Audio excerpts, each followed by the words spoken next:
Welcome back once again and a very good morning to all of you जिन्होंने अभी अभी हमें join किया। नाजरीन, हमारे साथ आरिफा सलीम ब्यूटिशियन हैं और वो स्टूडियोज़ में मौजूद हैं। उनसे हम गुफ्तगू का सिलसिला आगे बढ़ाते हैं और जो नए नए ट्रीटमेंट्स हैं उनके हवाले से बात करते हैं। अच्छा आरिफा, केराटिन ट्रीटमेंट के वाले इससे पहले कि जो अभी हम देख रहे हैं कि एडवांस ट्रीटमेंट्स कौन कौन से आए हैं, उससे पहले केराटिन के बारे में हम बहुत अरसे से सुन रहे हैं। अच्छा, मैंने कभी वो अवेल नहीं किया फ्रैंकली स्पीकिंग, क्योंकि मुझे जो उसके बारे में थोड़ा सा जो नॉलेज है उसमें आपने अब करेक्ट करना है, वो ये कि वो शायद आपके बालों को स्ट्रेट करने के लिए हेल्पफुल है। एक तो ये चीज़, ये कंसेप्शन जो है ये ठीक है। दूसरा ये कि मैंने इसलिए अवेल नहीं किया कि मुझे लगता है मेरे अपने बाल ही स्ट्रेट है तो मुझे ज़रूरत नहीं है। तो केराटिन क्या क्या करता है, आपके बालों को कैसे ट्रीट करता है? बेसिकली केराटिन एक तरह का प्रोटीन है। ओके, ठीक है, जिस तरह से आप प्रोटीन ट्रीटमेंट पहले कराते थे, अब केराटिन है। केराटिन क्या करते हैं? केराटिन का एक प्रोसेस है जिसके थ्रू हम आपके बालों के क्यूटिकल्स को ओपन करके केराटिन के मॉलिक्यूल्स को उसके अंदर पेनिट्रेट करते हैं। ठीक है, तो उससे क्या होता है कि उसकी टाइम ड्यूरेशन बढ़ जाती है और उसके ऊपर एक कवर आ जाता है प्रोटीन का। तो वो आपको, एक तो आपके बाल हेल्दी होते हैं, ठीक है, और इसके अलावा जो बाल बीच में से टूट रहा होता है वो रुक जाता है आपका, और सेकेंडली इसके अंदर कोई डैमेजिंग नहीं होती। Which means I need it. जी बिल्कुल, केराटिन बहुत अच्छा है, बशर्ते कि वो केराटिन ही हो। ज्यादातर क्या होता है कि हमारे यहाँ, मैं ये नहीं कह रही कि हर जगह पर, लेकिन उसमें हमारे क्लाइंट का भी बहुत इसमें अमल दखल होता है कि उनको केराटिन के अंदर स्ट्रेटनिंग चाहिए होती है। तो क्या किया जाता है कि पहले स्ट्रेटनिंग कर दी जाती है, उसके ऊपर फिर केराटिन प्रोडक्ट अप्लाई कर दी जाती है। तो उसमें स्ट्रेटनिंग भी हो जाती है। और केराटिन स्ट्रेटनिंग प्रोडक्ट नहीं है, आपको स्मूथनेस देता है, रिलैक्सिंग देता है, और अगर आपका केराटिन बाल स्ट्रेट है तो वो आपको उसी वे में स्ट्रेट रखेगा, वेव खत्म करेगा काफी टाइम तक। और सल्फेट फ्री शैम्पूज वगैरह यूज करने से उसकी टाइम ड्यूरेशन और बढ़ जाती है। तो ये बहुत अच्छी चीज है, आप कराएं बिल्कुल। ठीक है। अच्छा, मुझे ये बताएं कि जो हेयर डाई है उसके बाद हम देखते हैं कि मेरे बाल बहुत ड्राई हो गए थे उसके बाद, ये क्या आपकी प्रोडक्ट पे डिपेंड करता है या उसके बाद की एक अलग से केयर होती है? अगर अलग से केयर है तो उसमें क्या यूज करना चाहिए? देखिए, इसमें तीनों चीजें बहुत डिपेंड करती हैं। एक तो आपका बालों का टेक्सचर पहले क्या था, आप किस लेवल पर जाना चाह रहे हैं। अगर आपका इस वक्त बालों का क्या लेवल था जिसको आपने जंप किया है, किस लेवल तक वो ब्लॉन्ड में थोड़ा चले गए, हाँ, कितना जंप किया है उस पर डिपेंड करता है। और तीसरा यह है कि प्रोडक्ट के अंदर आपके कौन सी ऐसी क्वालिटीज थी कि जिन्होंने आपको डैमेज किया है या बेहतर किया है। बाउंस रिपेयरिंग ट्रीटमेंट आपके प्रोडक्ट में था या नहीं था आपके प्रोडक्ट में। अब हमारे यहाँ केराटिन भी आ गया है प्रोडक्ट के अंदर, ठीक है, वो आपके उसमें मौजूद था कि आपका बाल इतना ड्राई था कि आपको ऐसी प्रोडक्ट यूज करनी चाहिए थी। तो ये तमाम चीजें, तो मैं कभी भी नहीं चाहूंगी कि हेयर खासतौर पे एक केमिकल वर्क है। केमिकल वर्क को घर में जो है वो कोशिश की जाए कि ना किया जाए, उसको प्रॉपर एक तरीके से किया जाए।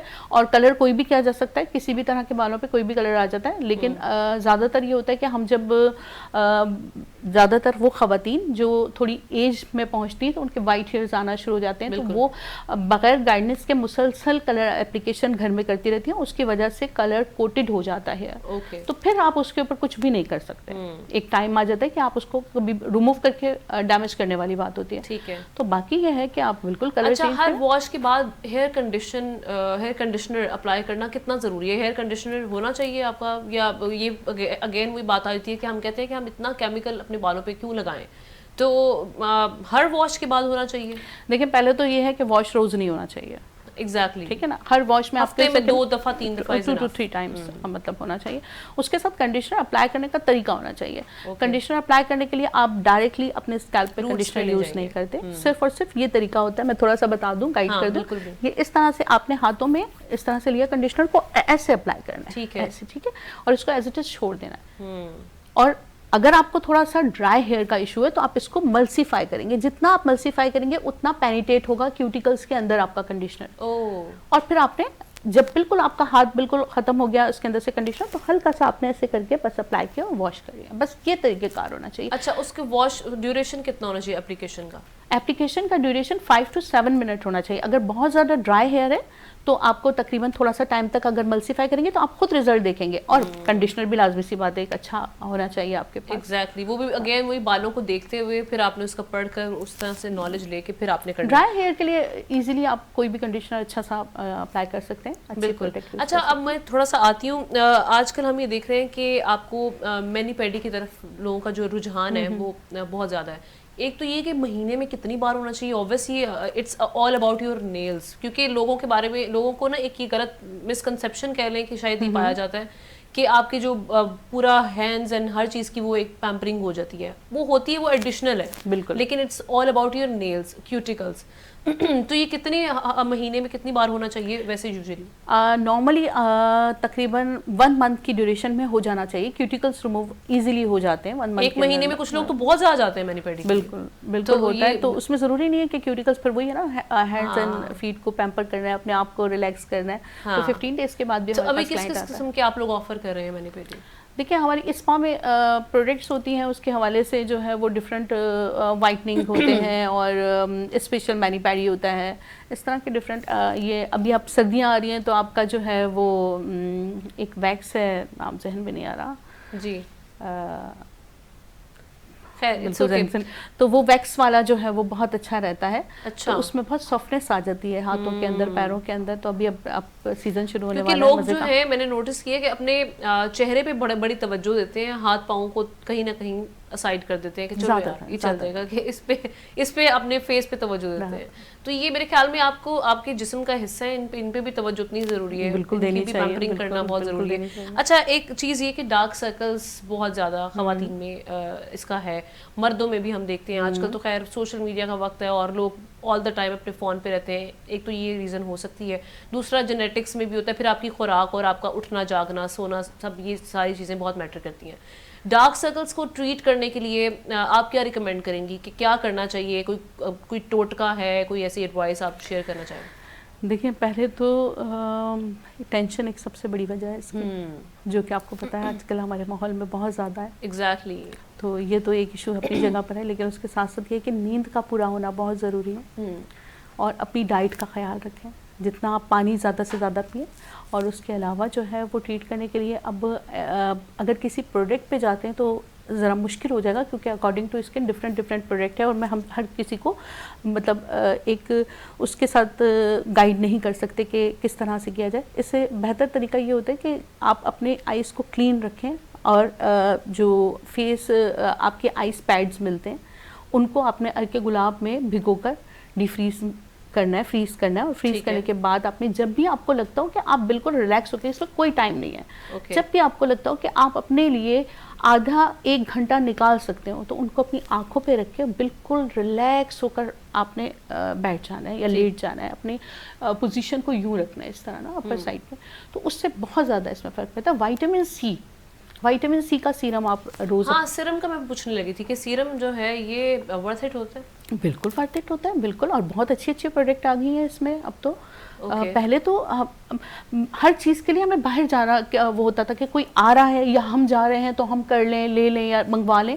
लेकिन अल्लाह का शुक्र है अभी हमारे यहाँ बहुत अच्छी प्रोडक्ट्स आ गई हैं। ऑनलाइन आप जाके चेक कर सकते हैं। बिल्कुल चेक कर सकते हैं। हम शॉप्स पे भी आपको जो है वो यूज़ करने के लिए या देखने के लिए आप उसको यूज़ कर। देखिए, हर चीज़ को आजमाना पड़ता है, थोड़ा सा तो आपको करना ही पड़ता है ना अपने हिसाब से। तो सीरम यूज़ करें, ख़ास तौर पे जो है वो आइस के लिए, सर्कल्स के लिए बहुत ज़बरदस्त रहता है। विटामिन सीरम जो है वो विटामिन सी जो है रात को आपने सोते हुए अप्लाई करना है, ठीक है। सुबह उसको वॉश कर लेना है। वॉश करके अगर आपने बाहर जाना है तो आपने फेस जो है सनस्क्रीन लोशन लगा कर जाना है। और उसके अंदर भी 2 चीज़ें हैं, एक आपका जो है लोशन के फॉर्म में आता है, एक क्रीम फॉर्म में आता है और एक आता है फॉर्मिक टाइप होता है, जेल टाइप होता है। ठीक है। तो इसमें से जो भी, अगर आपका बहुत ज़्यादा ऑयली स्किन है तो आपने जो है वो जेल फॉर्म में जाना है। ठीक है। अगर नॉर्मल स्किन है तो आप क्रीमी हल्का सा फॉर्म में जा सकते हो। लोशन जो ऑयली लोशन होता है, अगर बहुत ड्राई है तो लोशन में जा सकते हो। होता क्या है कि जी हम बाहर निकलते हैं, हमारी स्किन और ज़्यादा टैन हो जाती है और ऑयल बहुत ज़्यादा आना शुरू हो जाता है जब हम फेस जो है सनस्क्रीन लोशन वगैरह लगाते हैं। तो इसकी वजह ये होती है कि हम सिलेक्शन सही नहीं कर रहे होते। सिलेक्शन सही होगी तो वो आपके लिए सही रहेगा। उसके बाद आप देखें हल्के जहाँ जहाँ स्किन पे कुछ इशूज़ हैं, कुछ निशानात या कुछ इस तरह की चीज़ें, तो वो सब इंशाल्लाह ताला रिमूव हो जाएंगे। ठीक है। अच्छा, नाइट केयर रूटीन कितनी ज़रूरी है स्किन केयर? बिल्कुल, नाइट रूटीन जो है आपका स्किन केयर रूटीन बहुत ज़रूरी है और यही इसका फर्स्ट स्टेप है जो मैंने आपको बताया। सेकंड सुबह, यानी कि रूटीनली आपने इसको डे टू नाइट रखना है। तो ये बहुत ज़रूरी है। नहीं, नाइट स्किन केयर रूटीन में क्या क्या स्टेप्स होने चाहिए, क्या क्या हमें चीज़ें जो है वो करनी चाहिए? सबसे पहले क्लीन करना चाहिए। हम सारा दिन लाजमी सी बात है बाहर रहते हैं, हम मेकअप भी इस्तेमाल करते हैं, डस्ट भी होती है, तो उसको सबसे पहले क्लीन करना बहुत ज़रूरी है। क्लीन का स्टेप होना चाहिए, क्लीनिंग प्रॉपरली करना चाहिए। अगर ऑयली स्किन है तो आपने जो है वो फॉर्म क्लिनजर यूज़ करके अपने आप को क्लीन करना है। अगर थोड़ा सा ड्राई, जो मेन प्रॉब्लम आता है वो आपका यहाँ से जब पील किया जाता है ना नेल्स को बहुत ज़्यादा, तो आपके नेल्स जो यहाँ तक जब तक उगता नहीं है पूरा तब तक वो बहुत पतला हो जाता है, बार बार टूटना और मतलब उसका डैमेज होना और शेप का ख़राब होना, ये इश्यूज होते हैं। बिल्कुल ऐसे ही है। और जो आपकी हम देखते हैं कि लैश एक्सटेंशन भी हम देखते हैं लोग करवा रहे होते हैं, उससे भी आपकी लैश ख़राब हो सकती है अपनी?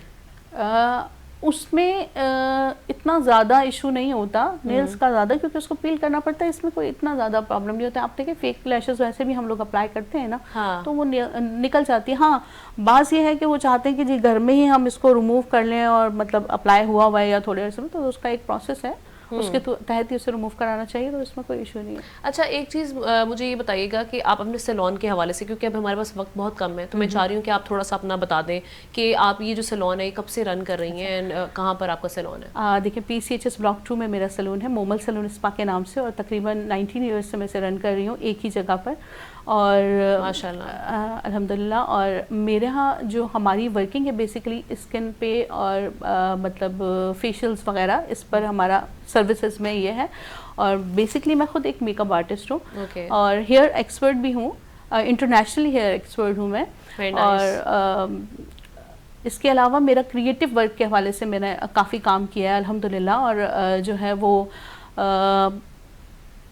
ये मलेशिया में मैं रिप्रेजेंटेटिव भी हूँ पाकिस्तान की, क्रिएटिव मेकअप के हवाले से। That's great. और मैंने मेकअप के हवाले से यह है कि मैंने जो मेरा ट्रेंड या मैंने जो आगे पहुँचाया है मैसेज पाकिस्तान में, मेरा यही रहा है कि मेकअप सिर्फ ब्राइडल या मॉडल या आपको सजना संवरना नहीं है। मेकअप एक आर्ट है, बिल्कुल। फेस आपका कैनवस है और कलर से आप इसके अंदर रंग भरें। Exactly, very good and wish you a very good luck. बहुत मज़ा आया आपके साथ बात करने का आरफा, अच्छी डिस्कशन हमारी रही और हमारे जो व्यूअर्स हैं आई होप उन्होंने बहुत इन्जॉय किया होगा आज का प्रोग्राम।